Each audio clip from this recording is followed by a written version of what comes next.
Cuando vemos una publicidad para que compremos un producto o utilicemos un servicio, sabemos que el propósito es, precisamente, que compremos ese producto o utilicemos ese servicio. Sin embargo, cuando escuchamos una noticia, pensamos que lo que vemos es cierto y no nos imaginamos que pueda ser un medio para convencernos de algo. Esto se logra mediante operaciones psicológicas, resultante del estudio de la psicología de masas, en el que se ha invertido tiempo, dinero y esfuerzo en los países centrales para su desarrollo.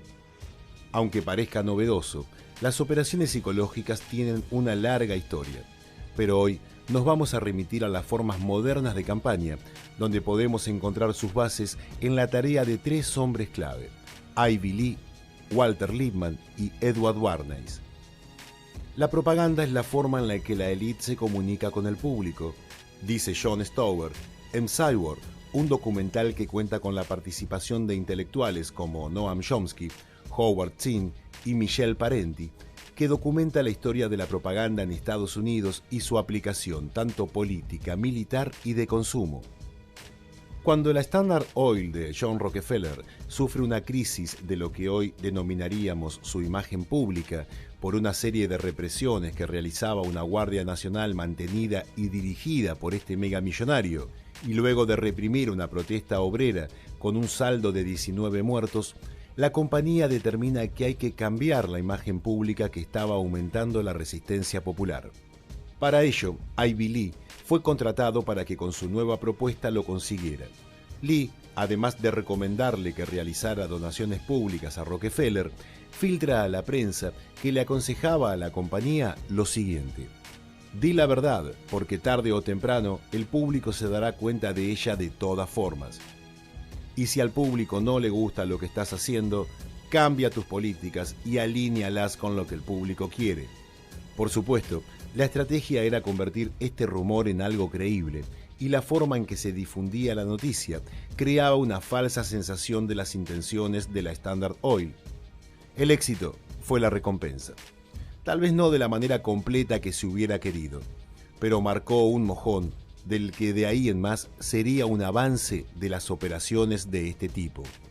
En el plano militar, Lee consiguió que la población percibiera la necesidad de entrar en guerra durante la Primera Guerra Mundial. La campaña antialemana le permitió al gobierno de Woodrow Wilson conseguir su objetivo de que Estados Unidos participe en la guerra para conseguir beneficios económicos y geopolíticos. El segundo de los creadores de la propaganda moderna a los que nos referiremos es el intelectual Walter Lippmann, famoso por ser el inventor del término Guerra Fría y por expresar que los estadounidenses eran una manada que debía ser dirigida por una clase especializada cuyos intereses iban más allá de la localidad.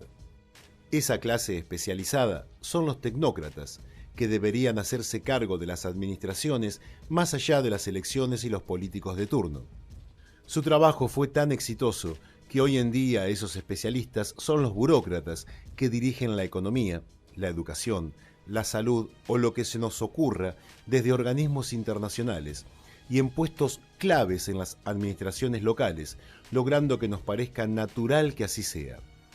Ese es su gran éxito. Estos notables expertos son educados en universidades que las empresas de multimillonarios han construido o sustentado. El modelo del neoliberalismo actual es un claro ejemplo de cómo se crea una tecnocracia universitaria que con criterios poco científicos creen en una serie de teorías económicas que la práctica ha demostrado que son equivocadas. Lippmann sostiene que el papel del periodismo en esta conformación es clave y lo considera como un trabajo de inteligencia que impone las políticas públicas a seguir por las masas. La realidad hoy cruelmente nos muestra lo acertado de sus planteos.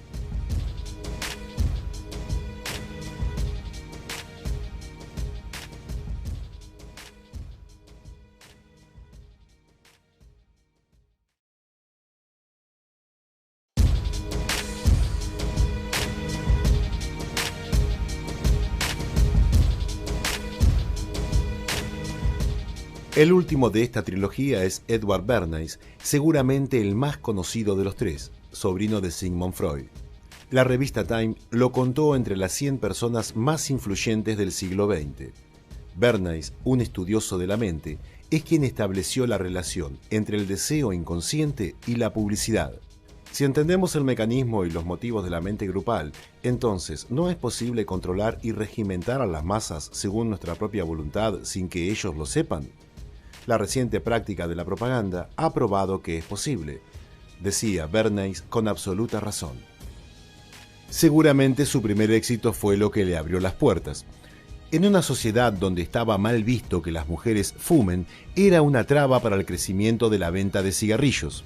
Philip Morris le encargó una campaña para aumentar sus ventas y los resultados fueron tan asombrosos que aún nos sorprenden. Para sus fines, consideró la necesidad de cambiar la imagen negativa del cigarrillo por una sofisticada y liberadora. Contrató a un grupo de esbeltas modelos y les indicó que sacaran juntas sus cigarrillos a su orden y fumaran ante el público. La prensa estaba convocada y esperaba el espectáculo que Bernays denominó hábilmente Antorchas de Libertad. Bernays sabía que había surgido un movimiento feminista que luchaba por la igualdad de las mujeres y se dio cuenta de lo importante que resultaba utilizarlo para sus fines. Y logró que las mujeres asociaran feminismo, liberación y fumar, introduciendo al consumo del tabaco a millones de mujeres que luego lo pagarían con su salud. Bernays creó el sueño americano. La industria de posguerra necesitaba ávidamente mercado de consumidores, y estos estaban saturados porque ya los estadounidenses estaban en posesión de todo lo que necesitaban materialmente para vivir. La solución fue despertar el deseo de consumo como una forma de satisfacción personal, asemejando el estatus social con símbolos, marcas y objetos. El vaciamiento espiritual que trae aparejado el materialismo era funcional a sus intereses, porque hacía que la compra de objetos sea incesante, pues la satisfacción que proporcionaban era de poco tiempo y requería una nueva compra. Esas fueron las bases de la sociedad moderna que Occidente expande por el mundo y que hoy vemos que simboliza su felicidad en salir de compras, no sabiendo que al poco tiempo deberá repetir sus acciones porque se crea un mecanismo adictivo que necesita siempre ir por más. Pero si estos mecanismos servían para vender un producto, también se podrían hacer con una idea, y así la United Fruit Company lo contrató para realizar una campaña que culminó con la caída del gobierno guatemalteco de Jacobo Arbenz, convenciendo a los estadounidenses que era un peligroso dictador comunista. La manipulación consciente e inteligente de hábitos organizados y de la opinión de las masas es un elemento importante de una sociedad democrática. Aquellos que manipulan estos mecanismos desapercibidos de la sociedad constituyen el gobierno invisible, que es el verdadero poder de nuestro país. Somos gobernados, nuestras mentes son moldeadas, nuestros gustos son formados, nuestras ideas son sugeridas mayormente por hombres que nunca hemos visto, escribió Bernays en 1929. La democracia es la superstición de nuestros tiempos, decía Jorge Luis Borges. El mundo moderno aprendió cómo manejar la opinión pública. La necesidad de rectificar el lenguaje, modificar términos y significados resultan una pieza fundamental en la idea de manipular el pensamiento. En su novela 1984, George Orwell nos muestra cómo la neolengua es una de las bases que permite manejar las masas. La realidad actual tiene algunos inquietantes parecidos. Hoy no hablamos neolengua, pero sí sabemos que hay términos que son políticamente correctos y otros que no. Lo asombroso es que muchos de quienes tienen sentimientos anti-establishment, que se sienten revolucionarios en sus ideas y pensamientos, en realidad responden a estos laboratorios de operaciones psicológicas que están en los países centrales y son financiados por los personajes más poderosos del planeta, que nos dicen cómo debemos pensar, cómo actuar, cómo sentir. El sistema democrático de corte occidental no escapa a la regla. Nuevamente, Noam Chomsky nos dice que en su país los ejercicios de marketing se llaman elecciones y nos hace notar cómo la campaña de Barack Obama fue premiada por la industria del marketing como la mejor campaña del 2008. Casualmente o no, fue financiada por gigantes financieros como Goldman Sachs y ya sabemos cómo se está paliando el tema de la crisis con ayudas a los bancos que paga toda la sociedad. Las operaciones psicológicas pueden hacernos creer que un presidente puede ser antisistema solo por su color de piel. Sirven para apoyar, pero también para destruir. Hoy vemos cómo gobiernos populares en Latinoamérica tienen serias dificultades para comunicar sus éxitos económicos y sociales, mientras son hostigados hasta por quienes, paradójicamente, se ven beneficiados con sus políticas. Pero no es solo patrimonio de nuestra región.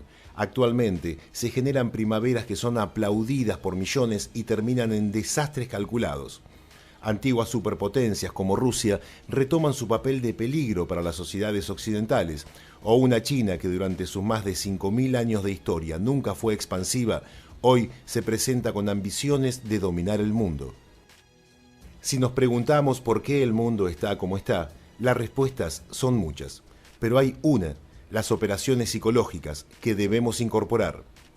Estas campañas psicológicas, que pueden influir en el ánimo de las masas de manera muy precisa, causar euforia, esperanza, depresión o desánimo, aceptar pasivamente políticas injustas o hacer revoluciones, han logrado que voluntariamente aceptemos lo que quieren de nosotros.